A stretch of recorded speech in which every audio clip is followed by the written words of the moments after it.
अच्छा जी, post rest lab के अंदर यूज़ होने वाले जो इक्विपमेंट हैं उसमें पल्पर और जूसर जो है वो बहुत इंपॉर्टेंट हैं। ये वेजिटेबल्स के और फ्रूट्स के जूस और पल्प को एक्सट्रैक्ट करने के लिए यूज़ होते हैं ताकि उससे फर्दर हम मुख्तलिफ एनालिसिस कर सकें। इसके साथ साथ एक और इक्विपमेंट है जो यूज़ होता है, that is called as pH meter. ये मुख्तलिफ सॉल्यूशंस की अल्कलिनिटी या एसिडिटी फाइंड कर सकते हैं। उन सॉल्यूशन में जूस भी हो सकता है और दूसरे कुछ सॉल्यूशंस होते हैं जिनकी पीएच जो है वो मेंटेन करनी होती है, जैसे कि बफ़र्स हैं, उनमें फॉस्फेट बफ़र हैं, सिट्रेट बफ़र हैं, एसीटेट बफ़र हैं। ये सारे के सारे बफ़र्स जो बनाए जाते हैं मुख्तलिफ पर्पसेस के लिए, उनकी पीएच को मेंटेन करना होता है। 0 से लेके या लेस दैन 7 पीएच जो है वो एसिडिटी को शो करती है, ये 7 जो है वो न्यूट्रल को शो करती है, और 14 से 7 तक जो है वो बेसिसिटी को शो करती है या अल्कलिनिटी को शो करती है। एक और मीटर जो यूज़ होता है दैट इज़ कॉल्ड एज इसी मीटर। ये इलेक्ट्रिकल कंडक्टिविटी मीटर है जो सॉल्यूशन के अंदर जो है वो साल्ट्स को या इलेक्ट्रोलाइट्स को डिटरमिन करता है। ये मुख्तलिफ सॉल्यूशंस में से भी किया जा सकता है इसको। और इसके अलावा ये जो इसी मीटर है इसको हम जो है वो जो हम डिस्टिल्ड वाटर बनाते हैं उसकी प्योरिटी को चेक करने के लिए भी हम इसी मीटर जो है वो यूज़ कर सकते हैं, उसकी प्योरिटी न्यूट्रल के राउंड अबाउट होनी चाहिए। जब वो न्यूट्रल के राउंड अबाउट होती है तो इट मीन्स कि वो आपका वाटर जो है वो अच्छा डिस्टिल्ड वाटर बना हुआ है। इसके अलावा एक इक्विपमेंट यूज़ होता है that is called as ice flake maker. Students, इस तरह से होता है कि हम कुछ हमारे एक्सपेरिमेंट्स ऐसे होते हैं जिनमें हम ये करते हैं कि जो उनकी एक्सट्रैक्शन होती है या उनका जो प्रोसेसेस होते हैं वो सारे ठंडी जगह पे होते हैं, ठंडे टेम्परेचर पे होते हैं या 4 डिग्री सेंटीग्रेड पे होते हैं, तो उसके लिए हमें आइस की ज़रूरत पड़ती है। तो इतनी मिकदार में आइस फ्रिज से बनाना और उसको ग्राइंड करके तो उसको यूज़ करना थोड़ा सा मुश्किल काम है।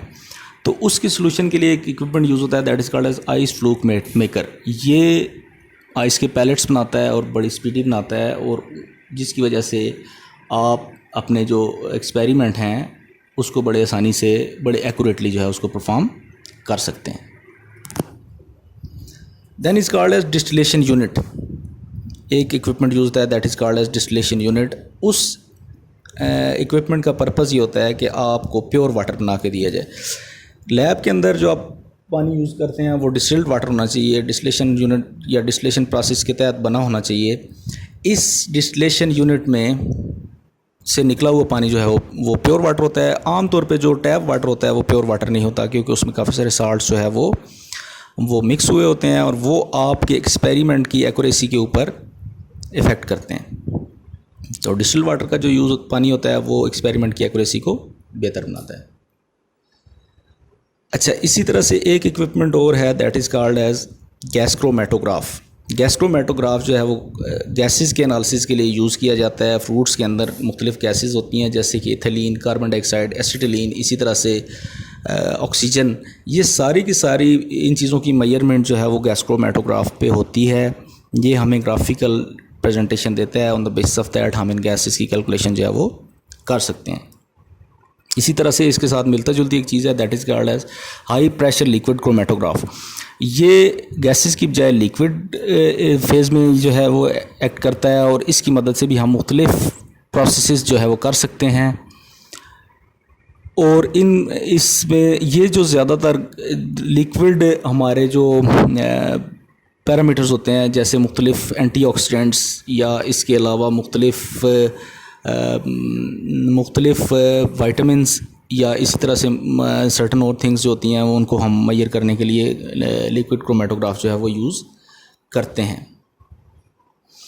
और ये लिक्विड क्रोमेटोग्राफ जो है इसमें सॉल्यूशन ये जो इस सैंपल लेने का इसका जो तरीका है वो सॉल्यूशन लेता है, उसमें वो गैसेस फॉर्म में सैंपल नहीं लेता। एक और इक्विपमेंट जो लैब में यूज़ होता है that is called as glassware dryer. Glassware dryer sometimes students इस तरह से होता है कि एक्सपेरिमेंट बहुत तेज़ी से परफॉर्म किया जा रहा होता है और ग्लासवेयर को बार बार वॉश किया जाता है और उसको फ़ौरन ड्राई करने की ज़रूरत होती है। तो ये ग्लासवेयर ड्रायर आपको इमीडिएट ग्लास की जो है वो ड्राइंग में हेल्प करता है। इसमें को जो एयर होती है वो ब्लो हो रही होती है, और उस ब्लोइंग की वजह से हॉट एयर जो है ब्लो कर रही होती है, और उस ब्लोइंग की वजह से वो जो इक्विपमेंट है वो जल्दी ड्राई हो जाता है। एक और इक्विपमेंट हमारे पास यूज़ होता है, that is called as illumination chamber. Illumination chamber का पर्पज़ ये होता है कि सोल्यूशन को चारों तरफ से इक्वल मिकदार में एक जैसी लाइट जो है वो प्रोवाइड की जाए। इसका मकसद ये होता है कि हम कुछ एंजाइम्स ऐसे करते हैं जो एंजाइम्स उनको लाइट की ज़रूरत होती है और लाइट पे वो एक्टिवेट होते हैं, और उसके लिए हम ये इल्यूमिनेशन चैम्बर जो है वो यूज़ करते हैं। एक और इक्विपमेंट जो यूज़ होता है लैब के अंदर, that is muffle furnace. Muffle furnace जो है एक सर्टन टेम्परेचर के ऊपर, सर्टन हाई टेम्परेचर के ऊपर, बहुत ज़्यादा हाई टेम्परेचर के ऊपर प्लांट के सैंपल की एशिंग के लिए यूज़ होती है, जो फर्दर जाके हम जिससे माइक्रो और मैक्रो न्यूट्रिएंट्स प्लांट के अंदर मालूम कर सकते हैं। फर्दर एक और इक्विपमेंट है, that is called as Soxhlet apparatus. Soxhlet apparatus जो है वो प्लांट के सैंपल्स में से ऑयल को एक्सट्रैक्ट करने के लिए यूज़ होता है। इसमें मुख्तलिफ सॉल्वेंट्स यूज़ होते हैं जिनसे हम जो है फर्दर ऑयल एक्सट्रैक्ट कर सकते हैं। एक इक्विपमेंट और है या इक्विपमेंट में से इम्पोर्टेंट जो है वो माइक्रोपिपेट्स हैं। माइक्रोपिपेट्स एक सर्टेन अमाउंट में लिक्विड्स को एक्सट्रैक्ट करने के लिए, लिक्विड को मेजर करने के लिए यूज़ होते हैं। इसमें कुछ मैनुअल भी हैं और कुछ ऑटोमेटिक भी हैं। ऑटोमेटिक की जो एक्यूरेसी है वो बहुत अच्छी है। तो ये हमारा प्रैक्टिकल था जी 5th, जिसमें हमने कुछ मज़ीद इक्विपमेंट के बारे में सीखा और इनकी डिटेल जो है वो मैंने आपसे शेयर की।